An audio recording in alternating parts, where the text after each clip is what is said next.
Hello good afternoon friends, എല്ലാവർക്കും ലത്തി വ്ളോഗിൻ്റെ പുതിയൊരു എപ്പിസോഡിലേക്ക് സ്വാഗതം. നമ്മളുള്ളത് തിരൂരാണ്. തിരൂർ ഒരു അടിപൊളി ഫെസ്റ്റ് ഉണ്ട്. 13ാമത് കോട്ട് ഫെസ്റ്റ് കാണാൻ വേണ്ടി വന്നതാണ്. അത് നിങ്ങളെ കാണിക്കാൻ വേണ്ടിയിട്ടാണ്. അടിപൊളിയാണെന്ന് പറഞ്ഞത്. നമ്മൾ ഈ കോട്ട് ഫെസ്റ്റ് ആദ്യമായിട്ടാണ് ഇവിടെ വന്നിട്ട് വീഡിയോ ഒക്കെ എടുക്കുന്നത്. അപ്പം ഈ ഫെസ്റ്റ് കാണാനുള്ള ഒരു അവസരമാണ് ഇപ്പം നിങ്ങൾക്ക് എല്ലാവർക്കും ഉള്ളത്. അതേപോലത്തെ കാണാത്തവർക്ക് എല്ലാവർക്കും ഉള്ളൊരു അവസരമാണ്. അപ്പം ചാനൽ ആദ്യമായിട്ട് കാണുന്നവരാണെന്നുണ്ടെങ്കിൽ സബ്സ്ക്രൈബ് ഒക്കെ ചെയ്ത് ബെല്ലൈക്കണൊക്കെ ക്ലിക്ക് ചെയ്ത് ഓൾ എനേബിൾ ചെയ്ത് സപ്പോർട്ട് ചെയ്യണം കേട്ടോ. അപ്പോൾ നമുക്ക് നേരെ അങ്ങോട്ട് പോകാം. അവിടെ കുറേ കുട്ടിപ്പട്ടാളങ്ങളൊക്കെ ഉണ്ട്. അപ്പോൾ ഇവരെല്ലാവരും ഇവിടെയൊക്കെ തന്നെ ഉള്ളതാണ്. അപ്പോൾ നമ്മൾ അങ്ങോട്ട് പോകട്ടോ. അവിടെ പോയിട്ട് അവിടുത്തെ കാഴ്ച.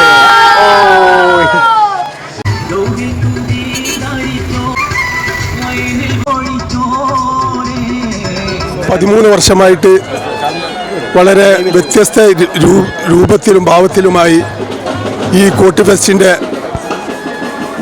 ഔപചാരികമായ ഫസ്റ്റ് ഉണ്ടായത് 13 വർഷം മുമ്പ്. ഇത് 13ാമത്തെ വർഷമാണ്. ഈ 13 വർഷവും വളരെ ജനങ്ങളുടെ ഇടയിലും നാട്ടുകാരുടെ ഇടയിലും വളരെ ജനശ്രദ്ധ പിടിച്ചു പറ്റിയ ഈ ഒരു പരിപാടി മലപ്പുറം ജില്ലയിൽ തന്നെ വ്യത്യസ്തമായ ഒരു പരിപാടിയാണ്. മതസൗഹാർദ്ദത്തിൻ്റെയും കക്ഷി രാഷ്ട്രീയ ഭേദമന്യേ എല്ലാവരും ഒന്നിക്കാൻ പറ്റിയ ഒരു വേദിയായിട്ടാണ് ഞങ്ങൾ ഇതിനെ കാണുന്നത്. ഈ ഒരു കാലഘട്ടത്തിൽ ഇങ്ങനെ ഒരു പരിപാടി നടത്തുക എന്ന് പറഞ്ഞത് വളരെ അപകടം സൃഷ്ടിച്ച ഒരു രീതിയിലാണ് ഇപ്പോൾ നമ്മുടെ രാജ്യം കടന്നു പോകുന്നത്. പക്ഷെ നമ്മുടെ ഈ ജില്ലയുടെ മഹത്വം കൊണ്ടും ഈ ജനങ്ങളുടെ കൂട്ടായ്മ കൊണ്ടും ഇതൊരു വൻ വിജയമാക്കി തന്ന നാട്ടുകാർക്കും ഇതിന് സംഘാടകർക്കും ഇതിന് പല പല സ്പോൺസർമാരുണ്ട്. നമ്മുടെ പരിപാടികൾ ഓരോന്ന് സ്പോൺസർ ചെയ്യുന്നത് അതെല്ലാം വളരെ ഭംഗിയാക്കി തീർന്നതല്ല. നമ്മുടെ ഈ സംഘാടക സമിതി ഒരാളല്ല രണ്ടാളല്ല, ഞങ്ങൾ ഒരുപാട് പേരുണ്ട്. എല്ലാവരുടെ ഒത്തൊരുമയാണ് ഇതിൻ്റെ ഒരു വിജയം. പ്രത്യേകിച്ച് ഞങ്ങളുടെ നാട്ടുകാരായാലും പല നാടുകളിൽ നിന്നും വ്യത്യസ്തമായ ആളുകളാണ് ഈ കാര്യം കാണാൻ വേണ്ടി വരുന്നത്. എല്ലാവർക്കും നന്ദി അറിയിക്കുന്നു. Okay, thank you.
ബൈപ്പാസിൻ്റെ ഈ ഒരു യാത്ര സ്റ്റാർട്ട് ചെയ്തിട്ടുണ്ട്. അത് പയ്യനങ്ങാടി നിന്നാണ് സ്റ്റാർട്ട് ചെയ്യുന്നത്. പയ്യനങ്ങാടി മുതൽ സെൻട്രൽ ജംഗ്ഷൻ വരെ പോകും. അവിടുന്ന് കട്ട് ചെയ്തിട്ട് അങ്ങനെ അങ്ങോട്ട് പോരും കേട്ടോ. നമ്മൾ ബൈപ്പാസിൽ അങ്ങനെ കട്ട് ചെയ്ത് തിരിച്ച് ഇവിടെ തന്നെ ഇവിടെ വന്നു കഴിഞ്ഞാൽ ഇവിടെ ഒരു വെടിക്കെട്ട് കാര്യങ്ങളൊക്കെ ഉണ്ട്. അടിപൊളിയാണ്. ഇപ്പോൾ ഈ ഓരോരോ വരവുകൾ ഇങ്ങനെ വന്നുകൊണ്ടിരിക്കുന്നത്. 4 മണിയാണ് ഈ ടൈം പറഞ്ഞിട്ടുണ്ടായിരുന്നു. ഇപ്പോൾ ഒരു 6 മണി ആവാനായിട്ടുണ്ട്. കുറേ ടൈം ആയിട്ടുണ്ട്. എന്താ വെച്ചാൽ ഇവരെ ഈ സെറ്റിങ്സ് കാര്യങ്ങളൊന്നും കറക്റ്റ് ആവാത്തതുകൊണ്ടാണോ എന്താണെന്നറിയില്ല.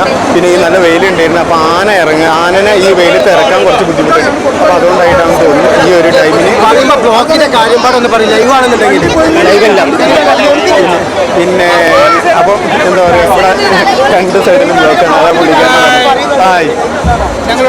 എല്ലാവരും ഉണ്ട്. പിന്നെ അപ്പോൾ ഇവിടെ മൊത്തത്തിൽ ബ്ലോക്ക്. ഈ ഒരു നേർച്ചൻ്റെ ഈ ഒരു ടൈമിന് ഈ ഒരു ഭാഗത്ത് കൂടി വന്നു കഴിഞ്ഞാൽ ഈ ബ്ലോക്കിൽ പെട്ടാകപ്പെടും. അപ്പോൾ പിന്നെ അപ്പോൾ എന്താ പറയുക, ഇപ്പോൾ ഒരു ഇതുണ്ടായിരുന്നു, ഒരു എയർപോർട്ടിൽ പോകുന്ന ഒരു കേസ് ഉണ്ടായിരുന്നു. അത് ഇതേപോലെ തന്നെ കുടുങ്ങിയിട്ടുണ്ടായിരുന്നു. അപ്പോൾ ഈ ഒരു ഭാഗത്ത് കൂടി വരാത്തത് നല്ല കേട്ടോ. അപ്പോൾ ഇത് ആദ്യം അറിയുന്നതാണെന്നുണ്ട് സുഖം. കുറേ ആൾക്കാരുണ്ട്.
Thank you.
ഈ ഒരു സാംസ്കാരിക ഘോഷയാത്രയിൽ 3 വരവാണ് വരുന്നത്, 3 ടീമിൻ്റെ വരവാണ് വരുന്നത്. അതിലൊന്ന് സൺഡേ ബസാർ, മുസ്കട്ട്, അതേപോലെ തന്നെ പടവെട്ട് എന്ന് പറഞ്ഞിട്ടുള്ള ടീമാണ് വരുന്നത്. അതിൻ്റെ വെറൈറ്റി കുറേ ഐറ്റംസ് ഒക്കെ ഉണ്ട് കേട്ടോ.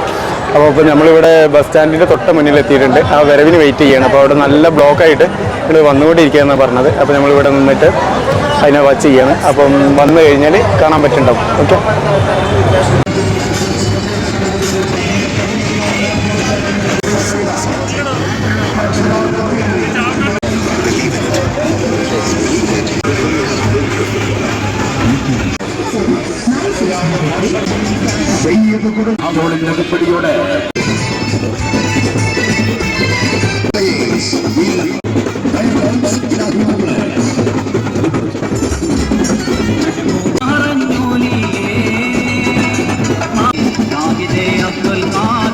ആയിരത്തോളം വരുന്ന കലാകാരന്മാർ, നൂറോളം വരുന്ന ക്ലബ്ബുകൾ, എല്ലാ കലാരൂപങ്ങളും ശിവശങ്കരൻ എല്ലാവരും ഒത്തൊരുമിച്ചുകൊണ്ടുള്ള മലപ്പുറം ജില്ലയിൽ തന്നെ ഇതുവരെ കാണാൻ കഴിയാത്ത വർണ്ണാഭമായ ഘോഷയാത്ര.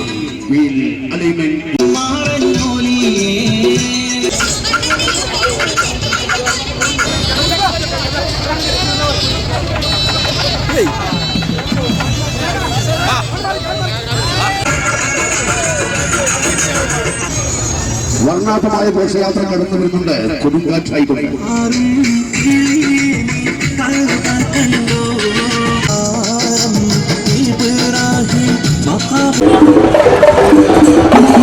ശരിക്കും തിരൂർ നഗരത്തിന് അക്ഷരാർത്ഥത്തിൽ ഇങ്ങനെ സമ്മതിപ്പിച്ചൊരു ഘോഷയാത്രയായിരുന്നു. അടിപൊളി ഘോഷയാത്രയായിരുന്നു.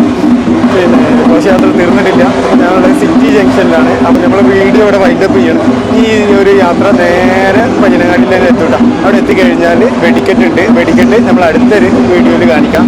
അപ്പം ഇത്രയും നിങ്ങൾക്ക് എല്ലാവർക്കും ഇഷ്ടമായിട്ടുണ്ടാകുമെന്ന് വിചാരിക്കുന്നു. നമ്മളെ നാട്ടുകാരൊക്കെ കാണാൻ പറ്റിയിട്ടുണ്ടാകുമെന്ന് വിചാരിക്കുന്നു. ഒരു വലിയൊരു ഘോഷയാത്ര കാര്യങ്ങളൊക്കെ കണ്ട് എനിക്ക് സന്തോഷം ഉണ്ടാകുമെന്ന് വിചാരിക്കുന്നു. അതുപോലെ നമുക്ക് ഒരുപാട് സന്തോഷം കാണിച്ചു തരാൻ പറ്റിയത്. അപ്പം നിങ്ങൾക്ക് വീഡിയോ ഇഷ്ടമായിട്ടുണ്ടെന്നുണ്ടെങ്കിൽ ലൈക്ക് ചെയ്യുക, ഷെയർ ചെയ്യുക, സബ്സ്ക്രൈബ് ചെയ്യുക, ബെല്ലൈക്കണൊക്കെ ക്ലിക്ക് ചെയ്ത് ഓൾ എനേബിൾ ചെയ്യുക. മറ്റൊരു വീഡിയോസ് പോയി വരുന്നവരെ ഓക്കെ, ബൈ ബൈ.